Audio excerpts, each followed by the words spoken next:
Hi everyone, it's Jerry. I have an instructive game to share with you from round 2 of the 2024 World Rapid Chess Championship. On the white end, Volodar Murzin playing against Fabiano Caruana. Murzin, eventual World Rapid Chess Champion. This was one of his earlier victories in the event. So what do we have here? An open Sicilian Sveshnikov. Decision point coming up here for Team White. Two popular options. White goes with Bishop G5 in this game. Forcing continuation. These guys well prepared. Fork right around the corner. The idea with this line, be prepared to exchange bishop for knight. And we still have this strong piece on a weakened D5 square. This is the big weakness in the position currently. Follow up from here, two popular options, C3, C4. In this game we see C4. Now there's two big weaknesses in the position. The reply here is with B4. If you take on C4, you're inviting the bishop to a fantastic diagonal and giving white a very nice 2-to-1 majority on the queen side. Also exposing this knight to some major piece pressure with the open C file. So most appropriate, B4, and expansion for black on the queen side. Eventually there will be B3, A4 will be a break for black. I have seen in some cases that B3 will even pave the way for an A3 pawn break by white. In this game though, white's focus is on a plan on the king side, a king side pawn storm. So bishop e2, both sides castle. Some maneuvering for black's king bishop. White will do similar shortly. Rook a to d1. Pressure on that weakened d5 square. And the queen, the black queen, is maneuvering here too. This nice diagonal. She has her eye on the c5 square. Right about here, both players well prepared. We're 18 moves in. Pretty much the planning phase here now for Team White. What is the plan? Well, we see this in action. It is with King H1 off of the diagonal. He's gearing up next for G3, Bishop G2, and then F4. Step one of many with the kingside pawn storm. Rook B8 and B7. Black wants to position the queen on C5. But if you do it right away, this knight jump to c7 is kind of irritating, targeting the bishop, unleashing the major pieces. So some control is taken first over this knight. It's jump to c7 before the queen goes to c5. And comes f4. And now from here, knight d4 is played. The computer is saying bishop takes knight is a way forward, with the idea to meet the queen recapture with a4. It says give up this d6 pawn. This is how it wants to play it. Give up the backward pawn and preserve the queens in this opposite color bishop position. Not the way it's played in this one. What do we have? It is knight d4 here. Knight c to e3. If you're capturing the knight instead, you have to work around an irritating passed pawn. And also note that if white wants to continue with this pawn storm, f5, well, the e5 square is now available to the bishop. So better in this case, this is top, better in this case to work around this knight. Knight c to e3 is top. Follow up a4, f5, both sides hitting, creating tension, back-to-back moves. Bishop takes knight follows. If you don't take the knight, what productive role will this bishop really have? You go here, there's even a check. The other knight could hop into d5, go back home. What is it really doing? We get the bishop for knight exchange. That is a top decision. Knight recaptures, A takes, mission accomplished for the rook. You got to get to this open file, pressure on the B pawn right around the corner. This is the sensitive point for white. From here, we have Queen E3. Now, if you race right in here as white with F6, there's Bishop H6. So it is first Queen E3. Now F6, and there is no Bishop H6. Caruana's reply here is with F6 himself, preventing white's F6. You have to respect this idea. This is not a moment where black can ignore that and go on the offensive with Rook A3. If I'm just to put this on, show you here, F6 is deadly. If you ignore this threat and say, I could just take your pawn, hang on, there would be Knight E7 check, for instance, only move, and then pawn captures bishop with check. Also, if you simply back off with the bishop, that's going to hurt. So, in reply to Queen E3, we get F6. From here, H4 is played. So this is an instructive pawn move. Move order detail. If you don't play H4, let's say you instead anticipate some pressure on B3. I'm not saying this is a best move in any way. Let's say Rook D3 is played, sort of a passing move. This gives black a window to at least consider the move G5 and shut down the king side. And this would, in general, be good news for black. This would buy him time to maneuver on the queen side, get these moves in, some pressure on the B pawn, maybe stack the rooks on the second rank. But by first flicking in H4, how do you resolve the tension now as black? You can't get in G5. You can forget about shutting down the king side entirely. If you ever capture on F5, this bishop is going to be excited, have access to E4 or D5. So a nice move here, H4. The king side remains lively. From here, Rook A2. We continue to press now on the king side with G4. Caruana here with about 5 minutes. He uses 4 minutes on his next move. Plays Knight E2 here. Computer's more so a fan of this idea of Rook B2. Pressure on the B3 pawn. If white spends some time here defending with Rook D3, it says black has time to get these moves in and increase the pressure on the second rank. It's a race position. Now, what is best in reply to Rook B2? It's saying Rook B1, trading a pair of rooks, going from there. All right, in the end, Rook B2, not the decision. It is Knight E2 instead. Black would love to get the queens off. No queens on board. There isn't going to be a as scary, at least, kingside attack. Queens are preserved in this one. Queen H3, top move. Definitely have to keep a watchful eye over this jump. This is the main jump, Knight F4, you have to watch out for, but this knight is a reliable defender. No getting rid of it.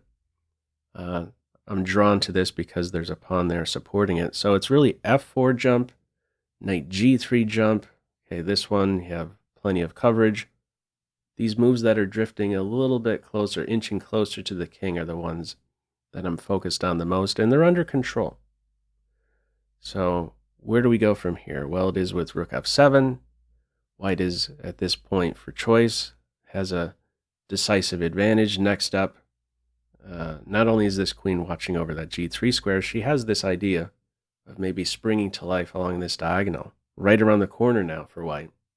After G5 is a capture on G6, maybe Queen E7 ideas. Queen C8, at least looks to interfere with this. Rook D3 from here, now right around the corner for white, is this idea to take on G6. After the queens are exchanged, you recapture with the bishop, and then you're ready to slip into E6, pinning the rook to the king. Notice one of the points with this rook lift, it guards g3. It prepares a queen exchange, and there won't be a fork on g3. White could go in for that pin idea eventually. From here, the tension is resolved on the king side. White still has this strong pawn duo, I should say. Caruana's try at this stage, pitch a pawn, try to get some activity for this bishop. The e-pawns are exchanged. We are 36 moves in. The king bishops finally, their presence is felt in this position. Some possible coordination on h2 if white is not careful. All right, problem on h7 potentially here for Team Black. Follow up. Black now doubles. Queen g4, rook h3 right around the corner. The knight also under fire here. From here, knight goes to c3, rook h3, king h8. White is pretty much there first, breaking down the light squares before black is breaking down dark squares, interacting with his bishop. General rule, whoever's there first, interacting with their bishop in an opposite color bishop position, usually the better side. Problem here on h7. Black must be alert to. We get a pair of rooks off. King improves. Got to go back on the defensive. If you continue landing checks, the king's just simply going to step up to f3. No way to get at him. So rook a7. We get a pair of rooks off. And even a knight for light square bishop exchange. White is up 2 pawns here. Black tracks one of them. Players, where are we at? Clock times 38 seconds to 31. You do have a 10-second increment. 15 plus 10 time control here. Instinctually, yeah, we're just looking here as white to secure base points. b3 is a potential target. f5 is secure.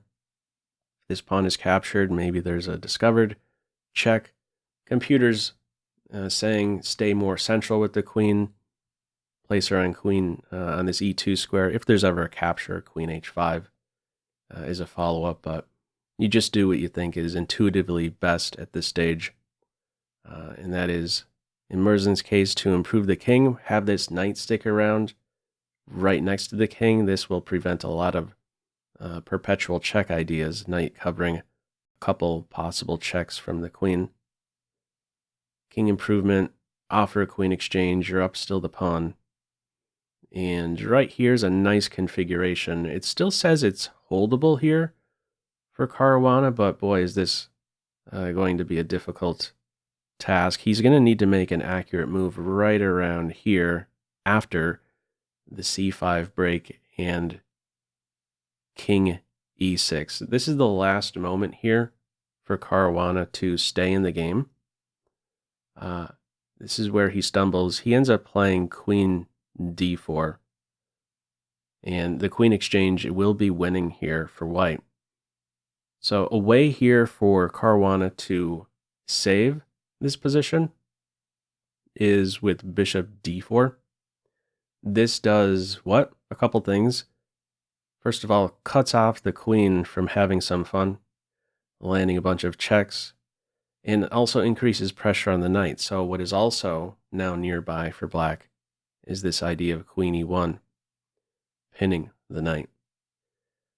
If knight c4 here, there's a check on a6. There's also an idea of simply dropping the queen all the way back to a8, and there's a bunch of fun checks black can start to think about. Yeah, perpetual checks right around the corner in this position, but how this one was played, queen d4, interfering, I guess, with the queen getting to the back rank. You can afford the queen exchange here as white. It is still winning. So let's see what this looks like. Pawn takes in this game. If you take with the bishop instead, here's how white could continue. Knight c4, as it turns out, is the only move that is winning here. You do have to be attentive to possible pawn breaks and the b pawn becoming passed. Knight c4 would put an end to any pawn break, And a winning plan from here by white would be to put the pawn on f7 and then angle the knight to d7, and next up you promote. Now, how would black interfere with this? King g7. Here's a nice reply to that, and that is knight d6. And next up, white is there with f6. It's tactically there. So what would this look like? Let's make a passing move. There we go with f6. And next up, f7. And we could maneuver the knight again to d7 and look forward to this pawn advance. The idea here, if bishop captures pawn, there is a check on e8. Picking up the bishop, and even if there is a pawn break, the knight would be there just in the nick of time, stopping its promotion. So, in this one, we do not see bishop takes queen. It is pawn takes queen. And after knight d5, one of these two will now fall. Black preserves the bishop, of course. This knight, a perfect blockader of black's passed pawn. And there's no way to really stop these two pawns in the end. Interesting position here. Black must now give up control over one of these two squares. Whichever one is given up, white simply advances. So in this case, it's the f6 square after king h6, f6, and this turns out to be the final move of this game. Murzin, or I should say Caruana here, now resigns. So what's the try here if the game continued? Let's say the king steps over, we're pushing, king g7, plan from here. Yet again, this idea of knight c5, knight d7, and push. And there's no bishop here that could even help out. Preparing to meet this with bishop b4, hang on. The king is also there to assist in that pawn's advance if you're putting the bishop on a5. So there's no hope really for black after f6. He simply resigns here. So nice kingside pawn storm here out of this Sicilian Sveshnikov, regrouping that king bishop and going with f4. And also that one little key pawn move when there was that tension between the pawns, flicking in first h4, ensuring that black could not even think about shutting down the king's side with g5. Anyhow, what are your thoughts with this one? Feel free as usual to leave any feedback to this video in the comment section below. I hope you enjoyed it and maybe took a thing or two away. That's all for now. Take care.